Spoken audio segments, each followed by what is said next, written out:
जो संविधान के अनुरूप काम करती हो और वहाँ एक मंत्री परिषद में एक मंत्रिमंडल का एक व्यक्ति इस तरह का गैर जिम्मेदाराना अविधिवत रूप से एक स्वयं की मनमर्जी के अनुसार एक समुदाय को आहत करता है, इस तरह का वक्तव्य देना या तो उनकी कुमानसिकता का, विकलांगता का प्रतीक है। और जिन सरकारों के अधीन वो कार्य कर रहे हैं, जिस शासन के अधीन वो कार्य कर रहे हैं, तो मैं तो कहूँगा राजस्थान के राज्यपाल महोदय कलराज मिश्र साहब को तत्काल इस पर संज्ञान लेना चाहिए, क्योंकि इस व्यवस्था के सर्वोच्च संवैधानिक पद पर गवर्नर राज्यपाल का पद है और वो कलराज मिश्र साहब का है, जो रोज़ हमारे गोविंद देव जी, खोड़े के हनुमान जी जाते हैं, प्रदेश की कामना करते हैं समृद्धि की। तो ज़रूर उनको ध्यान इस ओर आकर्षित करना चाहिए कि एक मंत्री के द्वारा इस प्रकार का वक्तव्य आदिवासियत के बारे में दिया जा रहा है, जो इस सृष्टि की, सिस्टम की संरक्षक है, जन्मदाता है, इस समृद्धि की प्रतीक है। तो राज्यपाल महोदय संज्ञान लें और विधिवत कार्रवाई करें, दंडात्मक। और इसके अलावा देखिए, मैं आपको बता दूं, शायद कई लोगों को पता नहीं होगा या बहुत बड़े एक अनुपात को ये पता नहीं होगा, आदिवासी दो शब्दों से मिलकर बना है, आदि और वासी। इसका अर्थ है मूल निवासी। जो आपने किताबों में 8वीं में, 10वीं में, 12वीं में, स्कूलों में, विद्यालयों में पढ़ा होगा, सभ्यता और संस्कृति। जो सभ्यताएं थी, हड़प्पा, मोहनजोदड़ो, सिंधुकालीन सभ्यताएं, जो हमारा शुरुआती स्तर है। हम ये कपड़े नहीं पहनते थे जो पूंजीपति, जो आज विलासिता में जी रहे हैं, बड़े बड़े करोड़पति, अरबपति, खरबपति, उन लोगों को सोचना चाहिए कि उनके पूर्वज भी ये कपड़े नहीं पहनते थे, खाल लपेटते थे, जंगल में रहते थे। तो हमारा उन्हीं सभ्यताओं से जन्म हुआ है और उन्हीं सभ्यताओं का जो मूल रूप अभी भी है, जिन्होंने जंगलों को कायम रखा, इस प्रकृति को कायम रखा, इन पहाड़ों को, नदियों को, दोरों को, और उस फल फूल उत्पाद हमारे जीवन को जो बरकरार रखा, उसी को हम आदिवासी कहते हैं, जो उन्हें संरक्षित रखते हैं। आज आप इतना पैसा कमाते हैं, इतने आपने होटलें, बिल्डिंगें, कॉम्प्लेक्स बना लिए, बंगले बना लिए, उसके बाद भी आप जंगल की ओर क्यों जाते हो? आप झरनों को देखने क्यों जाते हो? आप पहाड़ों को देखने क्यों जाते हो? आप पिकनिक मनाने उस प्रकृति में क्यों जाते हो? उसी प्रकृति, उसी जीवन का नाम आदिवासियत है, उसी सभ्यता, उसी संस्कृति का नाम आदिवासियत है। ये वो लोग हैं, ये कोई नीचे लोग नहीं हैं, ये घृणित दृष्टि वाले लोग नहीं हैं, जिन्होंने अपना सर्वोच्च न्योछावर कर दिया, त्याग बलिदान कर दिया।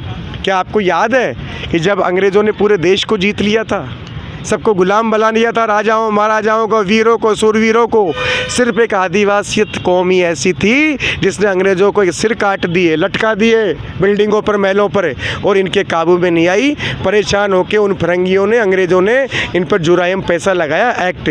जुराइम पैसा एक्ट होता है कि 14 साल से उम्र का हर व्यक्ति, औरत थाने में 2 बार, चौकी में 2 बार हाजिर देगा। सोचिए उस काल में, सोचिए उस काल में, आज़ादी से पूर्व, जब परिवहन के साधन नहीं थे, सड़कें नहीं थी, मार्ग नहीं थे, शहर नहीं थे, 2-2 बार सुबह से शाम हाजिरी में व्यस्त होता था आदमी, भूखे मरता था। उनको स्थिति नौबत आ गई कि लास्ट में लोगों से लूट खसोट करके अपना पेट भरना पड़ा। उन पर केस मुकदमे ठोक दिए, जेलों में बंद कर दिए, मार दिए, काट दिए। उस आदिवासी कौम पे आप सवाल उठा रहे हो? इन्होंने समझौता नहीं किया, स्वाभिमान नहीं बेचा, अपना ज़मीन नहीं बेचा है। नहीं, ये भी बेच सकते थे उन भ्रष्ट राजा महाराजाओं की तरह, अपनी विलासिता के लिए, अपनी जागीर को बचा सकते थे, लेकिन देश को, धरती को नहीं बेचा। तो आदिवासियत तो वो होती है मेरे भाई दिलावर भाई।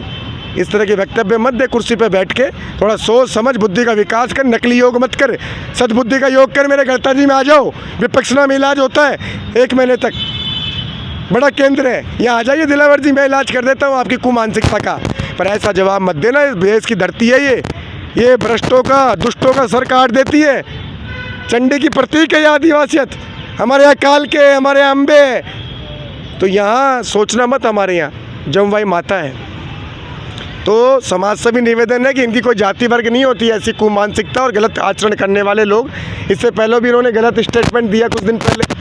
तो इस तरह दादागिरी मत करो, कानून का, संविधान की पालना सुनिश्चित करो। और ये सरकारें क्या सो रही है क्या? मोदी जी से निवेदन करूँगा, सोनिया गांधी जी से निवेदन करूँगा, राज्यपाल महोदय से निवेदन करूँगा, आदिवासियत की प्रतीक और पूरे राष्ट्र की मालिक, प्रथम व्यक्ति राष्ट्रपति महोदया श्रीमती द्रौपदी मुर्मू जी, निवेदन है हाथ जोड़ के, ऐसे लोगों पर संज्ञान लीजिए, विधिवत पालना करवाइए संविधान की, लोकतांत्रिक मूल्यों की। इस तरह दिखावटी शासन से काम नहीं चलेगा। निवेदन है आम जनता का, सर्व समाज का।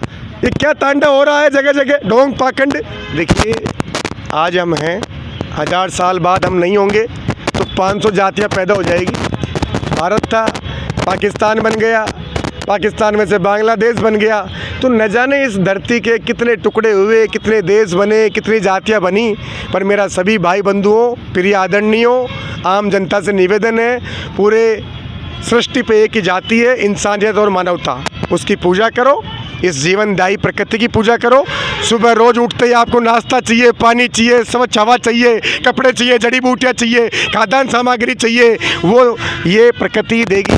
इसको संरक्षित करने वाले लोग ही देंगे। ये ढोंग पाखंड, ये नकली बाबा जी नहीं देंगे, नकली मंत्री नहीं देंगे, ये नकली बातें नहीं देगी।